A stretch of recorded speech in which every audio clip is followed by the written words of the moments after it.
The rain hammered against the palace windows like 1,000 angry fists. Inside the East Tower, Captain James Thornton stood in the dim corridor, his heart pounding harder than it had in 20 years of service. In his hand was a sealed envelope. I'd wax. The royal crest pressed deep into it, and written across the front in Princess Kate's own handwriting, for Princess Anne's eyes only. He'd been summoned just 10 minutes earlier. No explanation.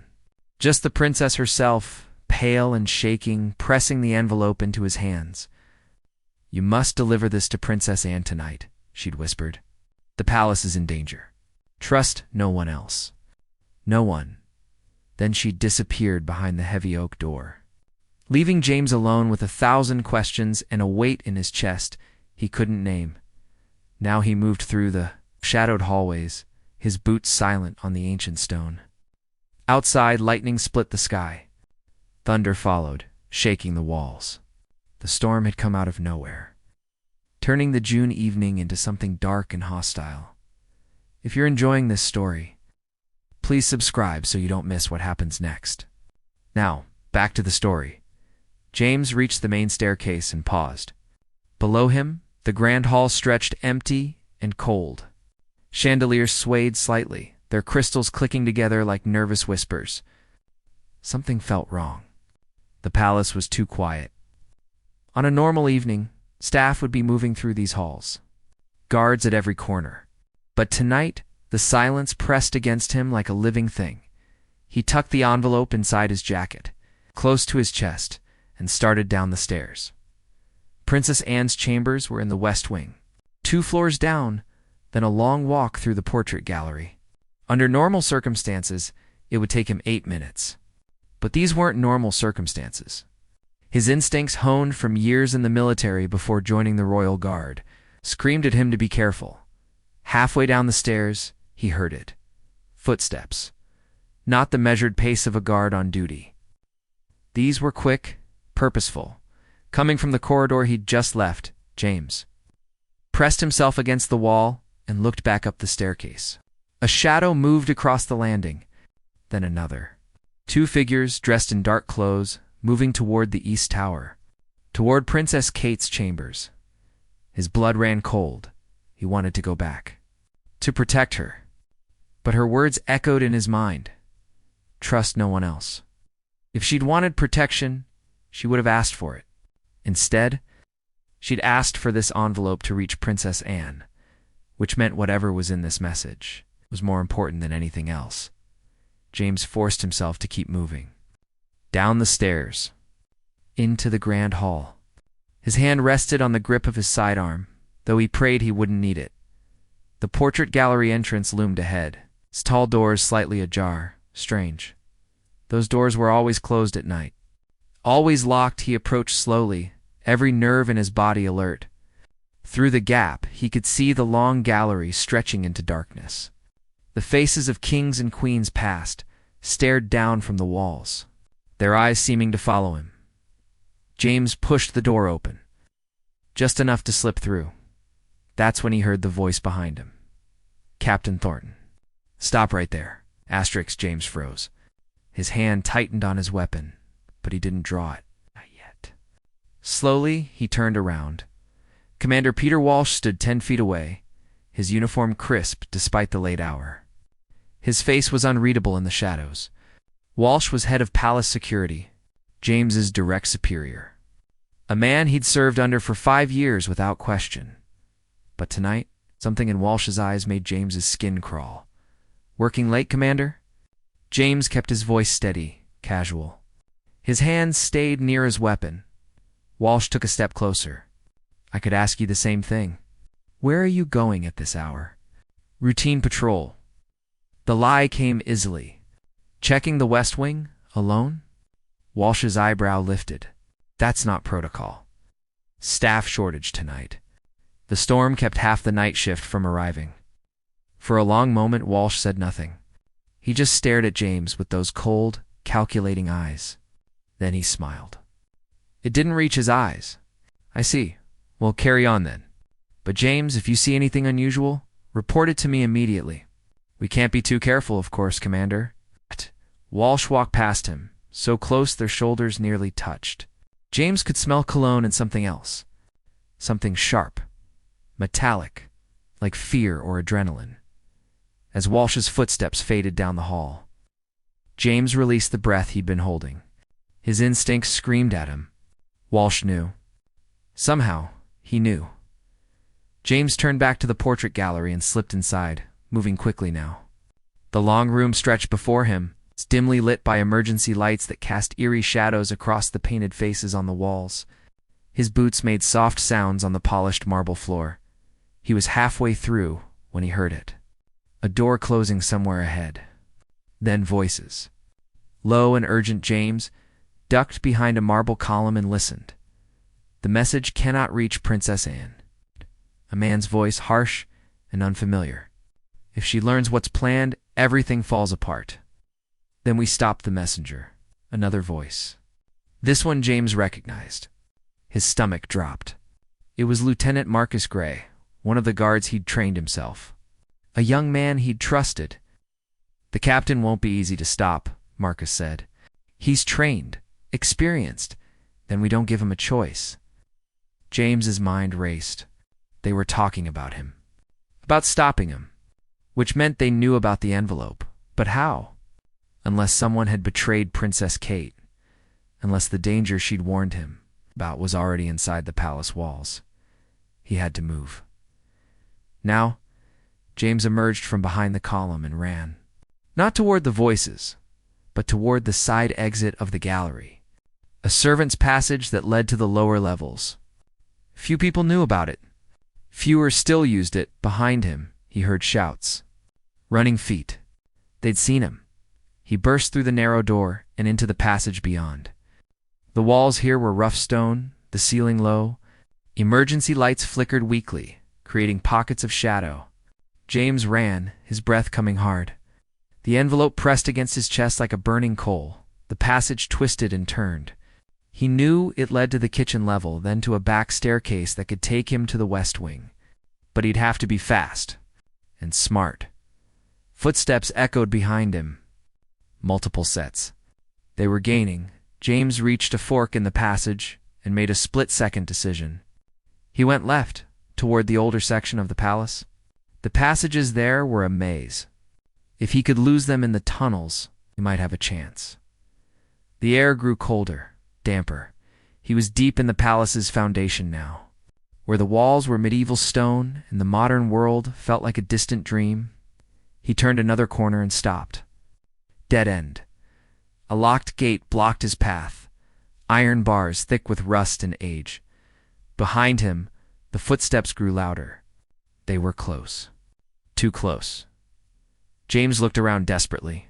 There had to be another way. Then he saw it. A narrow gap in the wall to his right. Not a passage. Just a maintenance shaft. It's barely wide enough for a man. He squeezed through just as flashlight beams cut through the darkness behind him. Voices called out, angry and frustrated. Where did he go? Check every passage. He can't have gone far.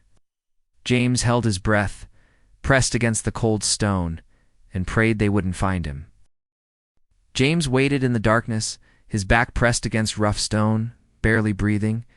The voices on the other side of the wall grew fainter as the men moved away, searching other passages. He counted to 60. Then 60 again. Silence, slowly, carefully, he emerged from the maintenance shaft. The passage was empty. For now, he had to keep moving. Had to reach Princess Anne, but the direct route was compromised. They'd be watching every main corridor, every staircase. James needed to think like the enemy now. Where would they expect him to go? And how could he do the opposite? The service tunnels. The old ones that ran beneath the palace gardens. They'd been sealed off years ago after a partial collapse, deemed unsafe. But James had been part of the inspection team. He knew some sections were still passable, and he knew they led to an emergency exit near the West Wing greenhouse. It was risky, but it was a chance. James retraced his steps through the passage, moving quietly, listening for any sound. He reached a junction where 4 tunnels met. On the far wall, almost invisible in the dim light, was a metal hatch. Sealed with a chain and padlock, he drew a small multi-tool from his belt and worked on the padlock. His hands were steady, despite the adrenaline coursing through him. Years of training, years of discipline. The lock clicked open. James pulled the hatch door. It groaned on rusted hinges, the sound impossibly loud in the silence. He winced and stopped, listening. Nothing. No footsteps. No voices. He slipped through and closed the hatch. Behind him, the tunnel beyond was different. Older, the walls here were brick, not stone, and covered in a fine layer of dust. Water dripped somewhere in the darkness. The air smelled of earth and decay. James switched on his phone's flashlight, keeping it low. The narrow beam revealed a passage that stretched ahead, sloping slightly downward. Support beams crossed the ceiling at intervals, some sagging dangerously. He moved forward, testing each step. The floor was uneven, covered in debris from the ceiling. His mind kept returning to Princess Kate's pale face, the fear in her eyes. "The palace is in danger," she'd said. But what kind of danger? And why did it require this level of secrecy? Why not alert all the guards? Why not call the police? Unless the danger came from within.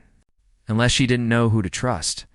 The tunnel turned sharply, and James found himself in a wider chamber. Old wooden crates lined the walls, covered in decades of dust. Storage from another era. In the center of the room, a metal ladder led upward to another hatch in the ceiling. James checked his mental map of the palace. If his calculations were correct, that hatch should open somewhere near the greenhouse, close to the West Wing, close to Princess Anne. He was about to climb the ladder when he heard it. A sound that didn't belong. Metal scraping on stone. Coming from the tunnel behind him, they'd found the hatch. They were coming. James climbed the ladder fast, his muscles burning. At the top, he pushed against the hatch. It didn't budge. Locked from the outside, or rusted shut. Below, flashlight beams cut through the darkness. Voices echoed up from the tunnel. "You went down here. I'm sure of it." James pushed harder against the hatch. Nothing.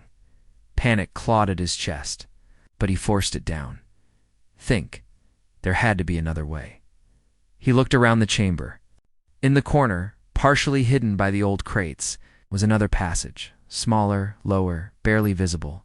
James dropped from the ladder and ran. He dove through the narrow opening just as the first flashlight beam swept across the chamber behind him. This passage was even tighter. He had to crouch, almost crawl in places. His shoulders scraped against the walls. The envelope in his jacket pressed against his ribs, reminding him why he was doing this. The passage angled upward. James's legs burned with effort. His breath came in short gasps, but he kept moving. Ahead, he saw something. A faint line of light. A crack in the ceiling. James reached up and pushed. The crack widened. Cool night air rushed in, carrying the smell of wet earth and flowers. He pushed harder, and a section of the floor above gave way. Rotten wood, disguised by grass and soil, he pulled himself up and out, emerging into the palace gardens. Rain still fell, lighter now, and the storm was moving away. In the distance, lightning flickered across the horizon. James stood among the rose bushes, soaked and covered in dirt, and looked up at the West Wing. Princess Anne's chambers were on the third floor, her windows glowing with warm light. He was close. So close. But between him and those windows stood the greenhouse. And through its glass walls, he could see shadows moving inside, guards, waiting, watching. They'd anticipated his route after all. James crouched behind the rose bushes, his eyes fixed on the greenhouse. 3 figures moved inside, their silhouettes clear against the backlit glass. They were positioned strategically, covering all the approaches to the West Wing entrance. He couldn't go through them, but maybe he didn't have to. James looked up at the West Wing again, studying the architecture. The building was old, its facade covered in climbing ivy. Windows on each floor, some with narrow ledges, and on the second floor, a maintenance balcony used by the window cleaners. If he could reach that balcony, he could access the service stairs inside. Those stairs led directly to the third floor, to Princess Anne's chambers. It was dangerous, possibly insane, but it was his only option. James moved through the gardens, staying low, using the shadows and the remaining drizzle as cover. He circled wide, away from the greenhouse until he reached the west wing's south side. Here, the ivy grew thick, its ancient vines twisted around drain pipes and window frames. He tested the first vine. It held, barely. The plant was old, its stems thick as rope in some places, but would it support his weight? All of it? James had no choice. He had to try. He grabbed the ivy and started to climb. His boots found purchase on the rough stone wall. The vines creaked and groaned but held. Hand over hand, he pulled himself up. The ground fell away below him. Don't look down. Just climb. Rain made everything slippery. His fingers ached from gripping the vines. His muscles screamed, but he kept going. First floor, then higher. The maintenance balcony was just ahead, be 10 feet above him now. That's when he heard the tearing sound. The vine in his right hand began to pull away from the wall. Slowly at first, then faster. James looked up and saw the roots separating from the stone. Centuries-old mortar crumbling. He lunged for the balcony railing. His fingers caught the metal, but his grip was weak, his hands wet. He hung there, his feet dangling, the vine falling away beneath him into the darkness. For a moment, James thought he would fall. His arms trembled with the strain. The envelope pressed against his chest, Princess Kate's seal still intact. Still carrying whatever message was so important, people were willing to kill for it. With a desperate surge of strength, James pulled himself up. His elbows hooked over the railing, then his chest. Finally, he rolled onto the balcony, gasping for air. He lay there for a moment. Rain falling on his face, his body shaking, but he couldn't rest. Not yet. James stood and tried the balcony door. Locked. Of course it was. He pulled out his multi-tool again and worked on the lock. It was a simple mechanism, designed more to keep people out accidentally than to withstand a determined intruder. The lock clicked open. James slipped inside and found himself in a narrow service corridor. Cleaning supplies lined the walls. The smell of lemon polish and old wood filled the air. Ahead, a staircase led upward. He climbed quickly, quietly, his senses alert for any sound. The third floor was silent. Most of the royal apartments had their own guards stationed outside. But at this late hour, many had been pulled to deal with the mysterious emergency. The emergency that was probably just a distraction to isolate Princess Anne. James reached the top of the stairs and peered around the corner. The corridor stretched ahead, elegant and richly decorated. Princess Anne's chambers were at the end. A single guard stood outside her door, but it wasn't just any guard. It was Sarah Chen, one of the few people in the palace James truly trusted. They'd trained together, served together. She'd saved his life once during a security incident 3 years ago. Relief flooded through him. Finally, someone he could trust. James stepped into the corridor. Sarah. She turned, her hand moving to her weapon. Then she recognized him and relaxed slightly. Captain, what are you doing here? You look terrible. I need to see Princess Anne. It's urgent. Sarah's expression hardened. I have orders not to let anyone in. Not even you, Captain. Especially not you. The words hit James like a physical blow. What? Commander Walsh issued the order 20 minutes ago. You're wanted for questioning regarding a security breach. He said you might try to reach Princess Anne. He said you couldn't be trusted. James's mind raced. Walsh had moved quickly. Too quickly. Which meant this went higher than he'd thought. Sarah, listen to me. Walsh is part of this. Whatever he told you is a lie. I have a message from Princess Kate. It has to reach Princess Anne tonight. Sarah's hand stayed on her weapon. How do I know you're telling the truth? Because you know me. You know I would never betray this family. Never betray my duty. He took a step closer. Please, Sarah. Lives depend on this. For a long moment, Sarah said nothing. James could see the conflict in her eyes. Orders versus instinct. Protocol versus trust. Then she lowered her weapon. "Show me the message." James reached inside his jacket and pulled out the envelope. The red wax seal caught the light, Princess Kate's crest unmistakable. Sarah stared at it. Then at James. "If you're lying to me, if this is some kind of trick, I'll never forgive you." "I'm not lying." She nodded slowly. Then she knocked on Princess Anne's door. "Your Highness, Captain Thornton is here. He says he has a message from Princess Kate." The door opened. Princess Anne stood in the doorway, wearing a simple robe, her reading glasses perched on her nose. She looked tired, older than her years. But her eyes were sharp, alert. She glanced at James, taking in his muddy uniform, his disheveled appearance. "Captain Thornton, you look like you've been through a war, Your Highness." James straightened despite his exhaustion. "I have a message from Princess Kate. She said it was urgent. That the palace is in danger." Princess Anne's expression didn't change, but something flickered in her eyes. Fear? Recognition? She stepped aside. "Come in.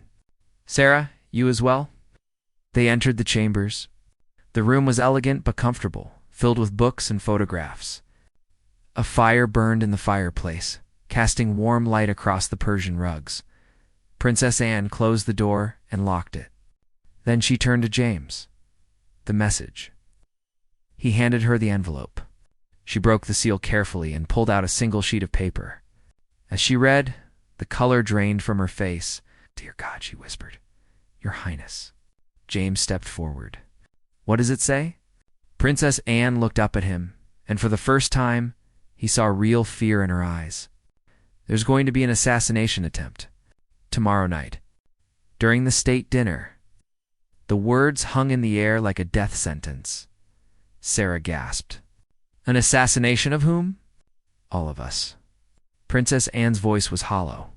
"The senior royals." Kate discovered the plot through one of her staff members, a young woman who overheard a conversation she shouldn't have. By the time Kate learned about it, they'd already killed the woman. Made it look like an accident.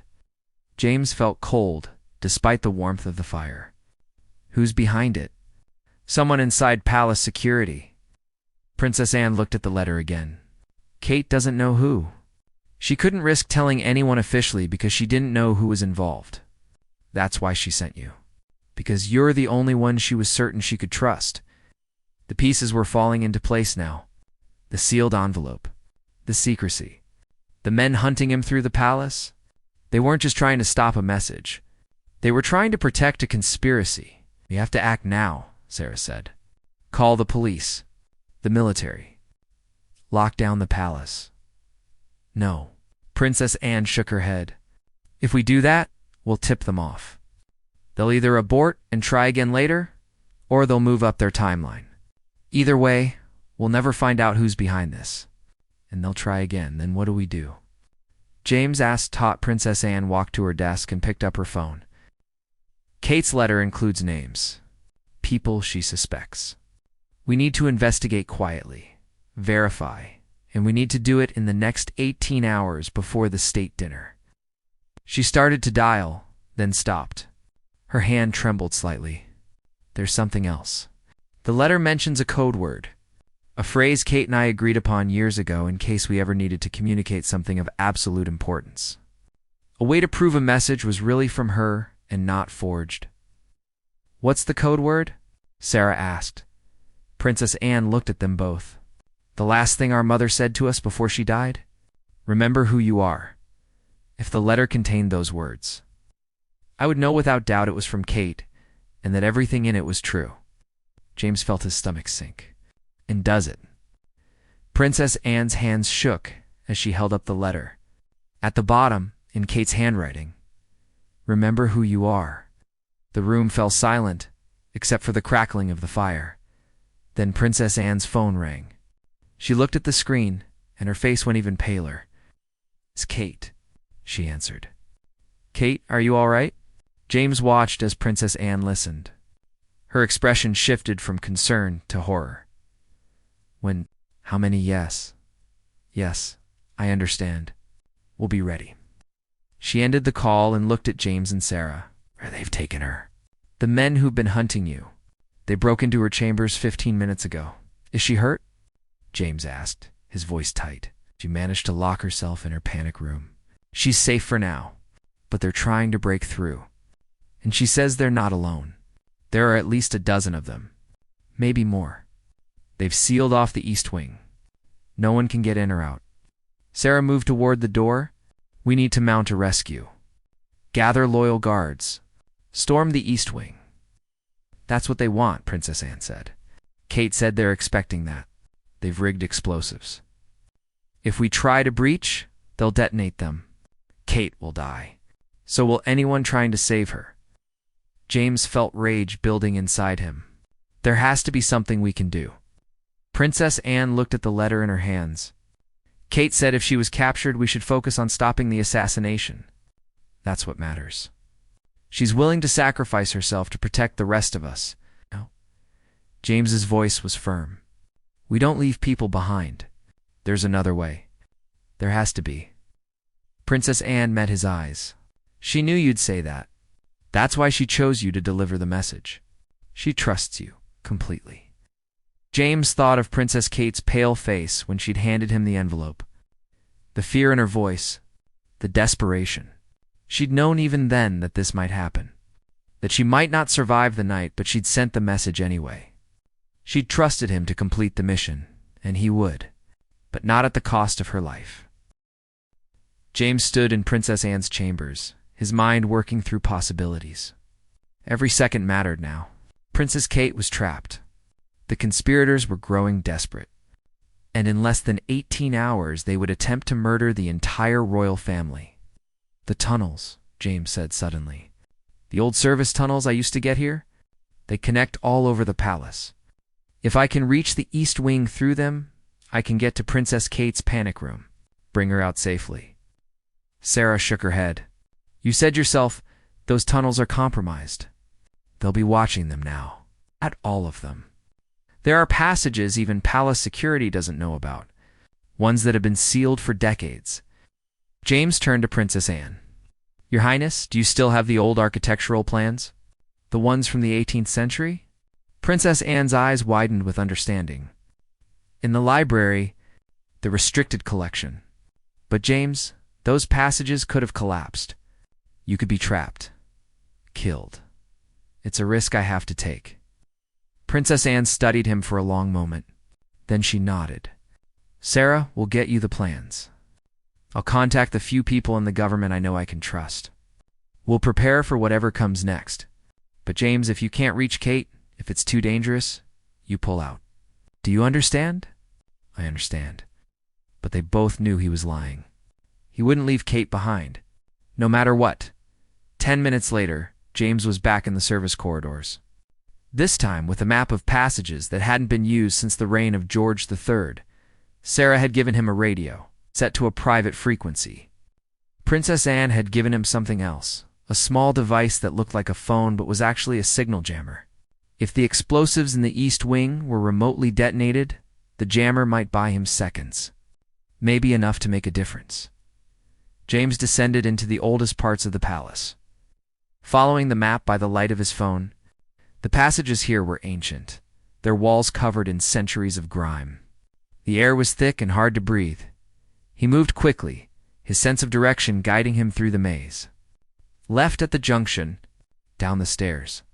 Through the chamber with the collapsed ceiling. According to the map, there was a passage that led directly beneath the east wing, merging in a storage room adjacent to Kate's chambers. The passage was barely wide enough for him to squeeze through. Roots had broken through the ceiling in places, and water dripped constantly, creating pools on the uneven floor. But James pressed on. He was close now. He could feel it. The passage ended at a brick wall, but not a natural wall. This one had been added later, sealing off the tunnel. James examined it in the phone's light. Old mortar. Crumbling bricks. He could break through, but it would make noise. It would alert them. James pulled out the radio. Sarah, I'm at the wall. Once I breach, things will happen fast. Are you ready? Ready? Sarah's voice crackled back. Princess Anne has contacted the special forces. They're mobilizing. But it'll take them 30 minutes to reach the palace. You're on your own until then. Understood. James put away the radio and began working on the wall. He used a piece of broken pipe as a lever, prying at the bricks. They came away easier than expected, revealing a dark space beyond. He squeezed through the gap and found himself in a storage room, exactly as the map had shown. Dust covered everything. No one had been here in years. James moved to the door and listened. Voices outside, footsteps. At least 2 guards in the corridor. Beyond, he activated the signal jammer and tucked it into his pocket. Then he drew his weapon, checked the chamber, and took a deep breath.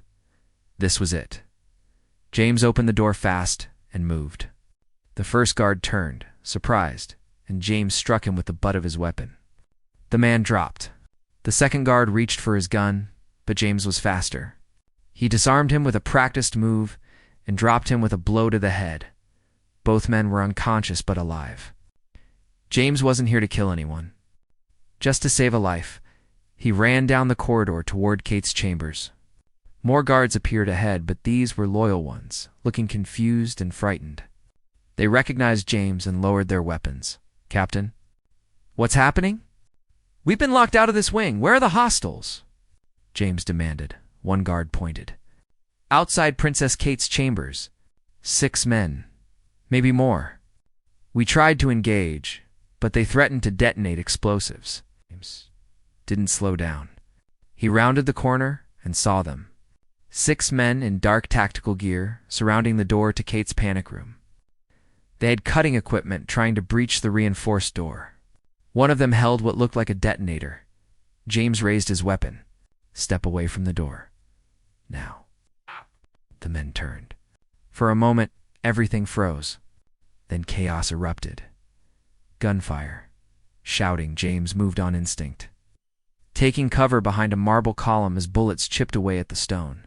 He returned fire, careful, controlled shots. 1 hostile down. Then another. The man with the detonator back toward Kate's door, his thumb hovering over the trigger. "One more step, and I blow everything." James aimed at him. "You do that, you die too. There's no way out. Special forces are on their way. It's over. It's not over." The man's voice was desperate, wild. "You don't understand what's at stake. What they promised us. We can't fail. Who promised you? Who's behind this?" The man laughed, a broken sound. "You think you can stop it? The assassination will happen. With or without us. There are others. Always others." Then he pressed the detonator. Nothing happened. The man stared at the device in confusion.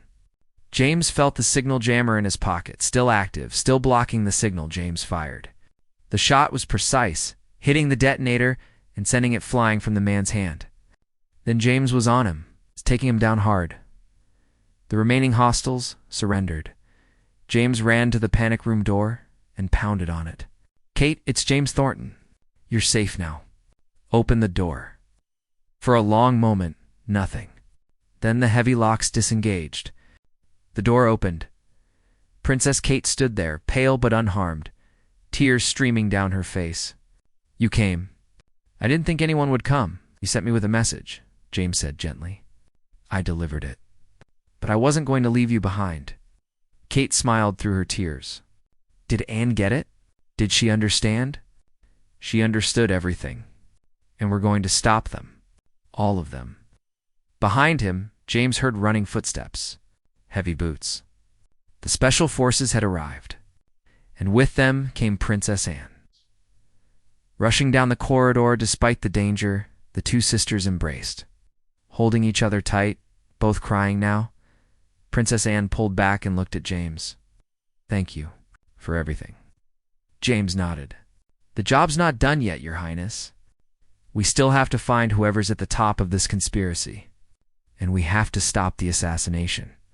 "Then we'd better get to work," Princess Anne said. "We have 16 hours," as they walked through the palace together, surrounded by loyal guards. James thought about the envelope he'd carried through darkness and danger. About the message that had almost cost Princess Kate her life, about trust and duty and the willingness to risk everything for what was right. The sun was rising outside, painting the sky in shades of gold and pink. A new day. A day they'd almost lost, but they'd survived. And now they would fight back. The palace was safe. The message had been delivered. And James Thornton had kept his promise. Whatever came next, they would face it together.